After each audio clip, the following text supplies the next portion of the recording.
Alright, so what is up mga man? Welcome back sa ating channel. So yun, for now wala muna tayong shoot ng project car ng mga tropa. So last na muna yung kay JM ng Soulvivor, yung red na SIR body. Yun. So sa ngayon more on personal vlogs muna. Hindi naman personal vlog pero nakakuha na rin kasi tayo ng auto natin. Yan. So andito tayo sa loob niya ngayon, pero sa ngayon dito kasi tayo sa shop, so hindi ko kayo mabigyan ng look around kasi ginagawa na. Hindi naman natin siya, wala naman siyang sira, pero may mga nakita na kaming palitin. So yun yung ginagawa namin ngayon. And unang-una sa lahat pala, gusto ko lang din magpasalamat sa mga tropa na tumulong sa akin. So kay JM ng Rev District, yun, siya yung kasama natin kumuha ng auto magmula Umingan. Hindi na kasi tayo sinundo dito sa Baguio. Grabe naman. Hindi yun. So nagmotor kami ng pinsan ko kasi. Yun, shoutout din sa pinsan ko. Magmula Baguio nagmotor kami hanggang Umingan. Tas hanggang Umingan nagsasakyan na kami hanggang Cabanatuan. Kasi break-in yung auto ni JM. So yun, eto na lang auto ko tol gamitin natin kasi naka-Civic ako para maangas ako sa daan, sabi niya gano'n.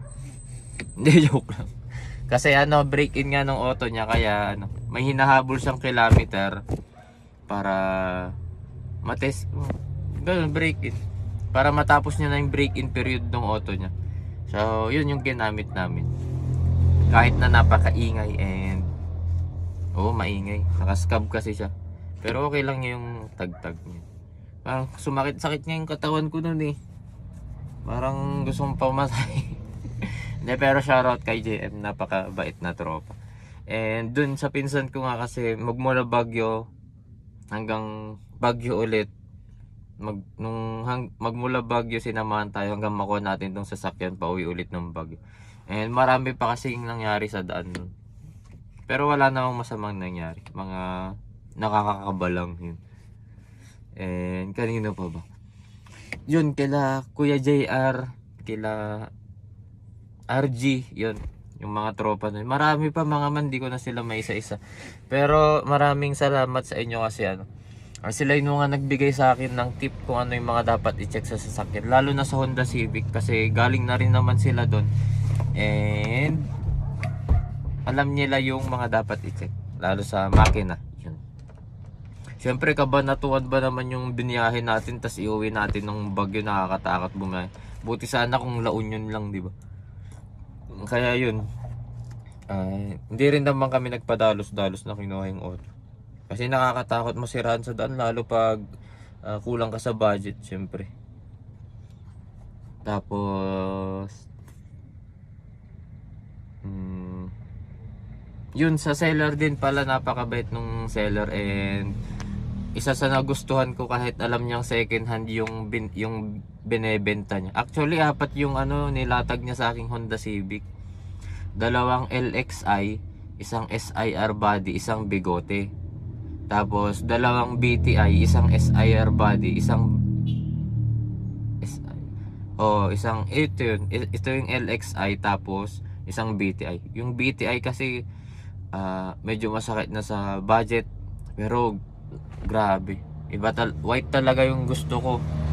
Pero yun, hindi rin naman ako nagsisisi dito sa pula kasi ang ganda rin pag matingkad. Ang ganda rin siya sa daan. So mamaya papakita ko yung mga nangyari. Yun, saan na ba ako? Yun, sunod sa seller, nakalimutan ko yung pangalan pero taga Cabanatuan siya. And maayos siya kausap. Nagustuhan ko pa dun isa. Kahit alam niyang yun nga second hand, hindi niya alam syempre na may mga bibigay. Ang isa lang hiningi ko sa kanya basta may uwi kami ng Baguio na walang aberya, yun. Wala na kaming wala na siyang kumbaga wala na akong hahabulin sa kanya. Yun lang yung hiningi ko. Kasi okay naman yung auto. Ayos siya.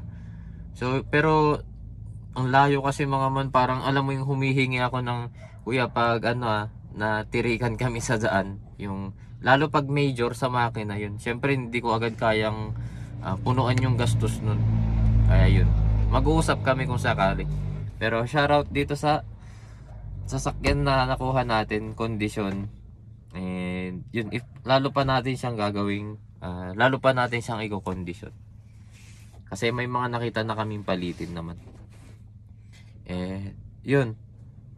Thank you sa inyong lahat. Tapos ano pa ba? Yun lang naman mga man. So ito pala yung nangyari nung kinuha natin tong auto. Ano pa lang ano mo tol? Size ng damit mo? Anong man? Large. Large. Pasok siguro. May dala ako dyan eh. Bigyan kita. Ay grabe. Talang bait-bait nitong tropa natin. Dapat mayabang tayo. Wag nakasibig ka daw, mayabang ka. Kaya dapat. Hindi na ako magsisibig. Dapat yun yung una mong ano. Na-practice mo na yun. Sabi nila pang good boy daw yung mga sibig. Kaya yun ang gusto ko eh. Matagtag din dyan sa likod. Ano? Naputok-putok pa tol. Popcorn. Naka-pops and bangs din to no. Kaso hindi pa pwede sa ngayon. Bawal. Naka break in period kasi siya eh. Pagalitan ako ni Kuya Ambo. Yan. Uy, shoutout pala Kuya Ambo. Yan. Ambo Works ng ano, Binalonan.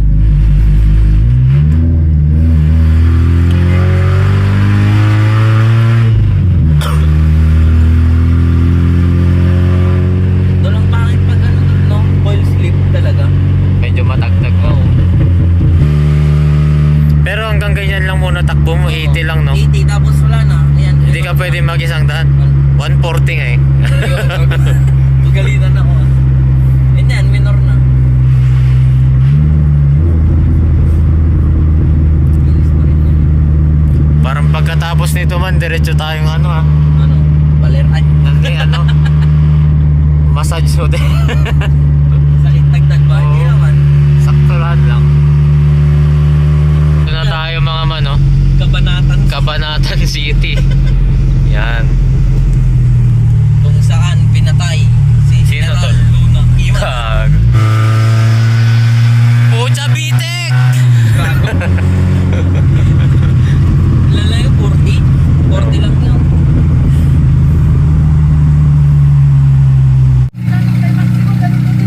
Ang pula oh. Sasama kaya yan sa atin. Pulang-pula mga man. Walang pula na rin yung pet ko. Ganda lang dati ito, pre. Eh. Taas pala. Wait lang. Yan na, kinuha na ni JM. Kinuha na ni JM. Ay, kay kuya pala natin nakuha yung ano, Civic na SIR bad. Solid. Thank you kuya. Kabanatuan, kung gusto niyo ng unit na magaganda, marami dyan. Puro Civic din. Puro Civic o meron pa iba? Civic? Yun. Puntahan nyo lang siya Kabanatuan mga man. Alright, so bali yan na mga man.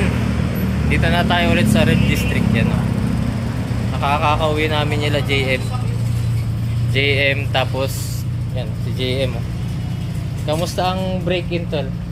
Okay naman. Okay naman? Goods naman. Goods naman. Bawal mag-pops and bangs eh. Bawal pero ginawa. Hindi ko ginawa ka. Yun, tapos yung tropa niya. Tapos yung pinsan. Apat, minsan na yun. Ayun. Apat kami. So andun yung SIR. SIR body pala mga man. Mamumula-mula. Grabe. Ito yung nakuha natin. LXI lang pero ano. May binabalak kasi ako. Kaya LXI lang yung nakuha natin. So stop over muna tayo dito Kabanatuan. Dito sa Umingan. Yan. Yun. So biyahe na rin tayo ngayon. So tol, thank you. Yan. Grabe to si JM sumuporta. Grabe yan. Siya yung talagang ayan no, Red District oh. Nagbebenta siya ng t-shirt tsaka mga camping chair. Yun, personalized. So ito na yung part mga man na nag-check engine kami bigla after makalagpas lang ng Umingan. So yan. Wala naman nagbago sa takbo niya. Pero yun, kinabahan lang kami. Pero naiuwi pa rin natin ng maayos yung sasakyan. Well, sakit na tayo ng Baguio. So far nairaos naman tayo. Oh, yun. Sana may akit niya tayo ng Baguio. Para makahinga na tayo. Kasi medyo kinakabahan pa kami. Wala naman nagbago sa takbuhan niya. Yun nga lang, siyempre pangit ng nakailaw yan. Although pag pinatay mo tas inon mo, gumagana yung check engine, mawawala siya. Tapos start mo, wala rin. Pero mga after ilang kilometers, bigla ulit siya iilaw. Yun. Papagas na rin pala tayo. So, masubukan natin to ngayon sa Akyatan Cannon Road. Yan. So, yun. Update. Right, so kinaumagahan mga man yan. Nag-ano na tayo. DIY dito ng PMS ng sasakyan na nakuha natin. So, yan. Binuksan natin yung cylinder head niya and unang-una namin chinek yung timing belt. Kasi pag naputulan tayo niyan, doble-doble gastos niyan. So, yan, palitin na yung timing belt natin kasi ito siya. Mapagpag na and also makikita yung bakat-bakat na yung mga ngipin nung mga gear niya. So, isang indication yan na magpalit na rin tayo ng timing belt. And also itong cylinder head niya, napansin ko grabe na rin yung oil sludge. So, isang indication din yan na hindi madalas or hindi regularly na change oil tong auto. So, yun lang naman yung mga nakita nating palitin. And lastly, itong sa cooling system natin. So, yan, mapapansin nyo yung sa radiator, mga may bula-bulang mga ganyan. So, i-check natin yan kung bakit ganyan. Alright, so, bali yun yung mga nangyari mga man nung nakuha natin tong auto. So, sa ngayon, nandito to sa shop ngayon nakaparada. Ano ba? So yun, papalit natin mga timing belt and sinecond opinion na rin kasi natin sa mekaniko and mas okay na rin palitan din, tas mapagpag na rin kaya may chance daw na tumalon, sinasabi niya lang ngipin. So hindi na natin time mangyari yun, baka mas malala yung maging gastos. And sabay ko na rin daw yung mga water pump, oil seal, tensioner bearing yun para sulit yung pagbaklas natin. Although may idea naman na ako kung paano siya palitan and yung mga timings. So thank you sa mga nagbigay sa akin ng idea. So sana successful nating magawa to. Yung isa pa pala yung nakita nyo yung sa radiator. Although di pa namin napalinis yung radiator kasi pag marumi rin yung radiator may factor din yun. And yung mga air pockets yun. Kaya kailangan din ng proper bleed. Yun, sana makuha natin sa mga palit na yun para hindi na tayo magbukas ng head, ng cylinder head. Kasi yun, di pa natin alam. So, yun yung pinakamalala, palit head gasket. Yun yung medyo masakit-sakit. So, muna tayo mga basic, minor hanggang malay natin na tumino siya. So, pinaka-last dito na option, palit radiator. Palit head gasket. So, pinaka-last na ma-check natin kapag nagpalit tayo ng radiator. Yun, dapat wala na yung bula-bulang ganun. Meron pa isa-isa, pero hindi yung todong parang may sabon ganun. Which is not normal. So, yun, update ko kayo mga man sa mga susunod na mangyayari. And sana mabilis lang to para makapag-rolling na din tayo and ma-test natin siya. Yun. Para sunod naman nating i-check yung mga ibang parts niya. So yun mga man, maraming salamat sa panonood and sa pagsuporta pa din. And sa mga isushoot natin, teka lang muna,